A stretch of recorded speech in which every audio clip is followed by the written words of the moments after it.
130ኛ ዓመት የአድዋ ድል በዓል በአድዋ ከተማ በደማቅ አከባበር ተከብሮ ውሏል። የአድዋ ጦርነት ድል በባዕዳውያን ስር ለነበሩ ለመላው የጥቁር ጭቁን ህዝቦች ያነሳሳናም ተስፋ ያሰነቀ ታላቅ ድል ነው ያሉት የበዓሉ የክብር እንግዳ የህወሓት ሊቀመንበር ዶክተር ደብረጽዮን ገብረ ሚካኤል በበዓሉ ባስተላለፉት መልእክት ሉዓላዊነትህንና ግዛትህን ለመጠበቅ የምታደርገው ህዝባዊ ትግል ምንጊዜም አሸናፊ መሆኑን የአባቶቻችን ታሪክ የሆነው የአድዋ በዓል ማሳያ ነው ብለዋል።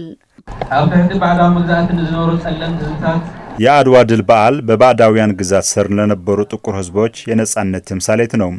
ይህ በዓል መላው የኢትዮጵያ ህዝብ በአንድነት ሉዓላዊነቱ ዋጋ የከፈለበት ቀን ሲሆን የትግራይ ህዝብም በዚህ ድል ከፍተኛ ድርሻ ነበረው። በተለይም እናቶች ስንቅ ከማቀበል እስከ ፊት ለፊት ከጣሊያኖች ጋር የተዋጉበት ከፍተኛ የውጊያ ስልት አቅም ያካበቱ አባቶቻችን ጥንካሬ የታየበት ታላቅ የአንድነትና የፍትሃዊ ትግል ማሳያ ነው።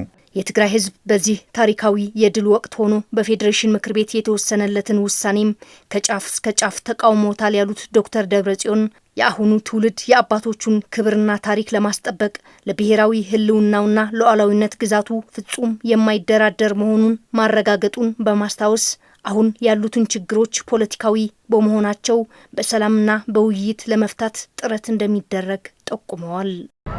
ድሞን ታሪካውን ሰላማዊ ሰልፍ በሚካሄድ በዚህ ታላቅ ታሪካዊ የድል በዓል ላይ ሆነን እንደ ትግራይ ህዝብ ሰሞኑን የፌዴሬሽን ምክር ቤት ያስተላለፈው ውሳኔ መላው ህዝብ የተቃወመበት ብሎም የትግራይ ህዝብ አንድነቱን ያረጋገጠበት ህዝቡ በብሔራዊ ህልውናው ፍጹም የማይደራደር መሆኑ በግልጽ ያሳየበት ወቅት ነው። 130ኛ ዓመት የአድዋ በዓል ስናከብር የትግራይ ህዝብ ጥያቄዎች በአግባቡ እንዲታይ የፕሪቶሪያው የሰላም ስምምነትም በአስቸኳይ እንዲተገበር ፖለቲካዊ ችግር በሰላማዊ ውይይት እንዲፈታ ጥረት እንደምናደርግ ቃል በመግባት ነው። የጥንት አባቶቻችን አገራቸው ከባዕዳውያን ገዢዎች ለመጠበቅ በአንድነትና ፍጹም በሆነ ወኔ አንድነታቸውን አጠናክረው በአንድ ተሰልፈዋል ያሉት የትግራይ ባህልና ቱሪዝም ቢሮ ምክትል ኃላፊ አቶ ኃይላይ በየነም በበኩላቸው 130ኛ የአድዋ የድል ቀን ስናከብር ከትውልድ ትውልድ ሉዓላዊነትና ግዛታዊ አንድነትን ማስከበር ያለውን ትርጉም ክብር፣ ማንነት፣ ታሪክ አያቶቻችን ያስተላለፉልንን ርስት ማንነት በመጠበቅ አሁን እያጋጠሙን ላሉ ፈተናዎች ለመሻገርና ስለ ብሔራዊ ክብራችን ስንል በሰላማዊ መንገድ በአንድ ስንቆም ነው ብለዋል። ቀዳማት አበው በእዋኑ ዘጋጦም ዘነበረ ተጻበውታት እናመከቱ የጥንት አባቶቻችን የክፍለ ዘመኑ ሊያጋጥማቸው ችግርና ወረራ አገራቸውን ለመጠበቅ እንደ ህዝብ በአንድነት በመቆም አገራቸው እንዳይደፈር የመከቱና እየጠበቁ ከትውልድ ትውልድ ሉዓላዊነትና የአንድ አገር ግዛት ያለውን ትርጉም ክብርና ማንነት ብሎም አጠቃላይ ታሪክ እያስተላለፉ መጥተዋል።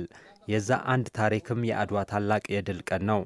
የትግራይ ህዝብ በዚህ ሰዓት በዚህ ታላቅ ቀን ሆኖ ግዛቱ በተበታተነበት ወገኖቹ በየኬንዳው በተበታተነበት እያከበረ ያለው ይህ በዓል እንደ አባቶቻችን ከወራሪዎች በመጠበቅ በሰላማዊ መንገድ ግዛቷ እንዲመለስ እንደ ህዝብ በአንድ የምንቆምበት ወቅት ነው።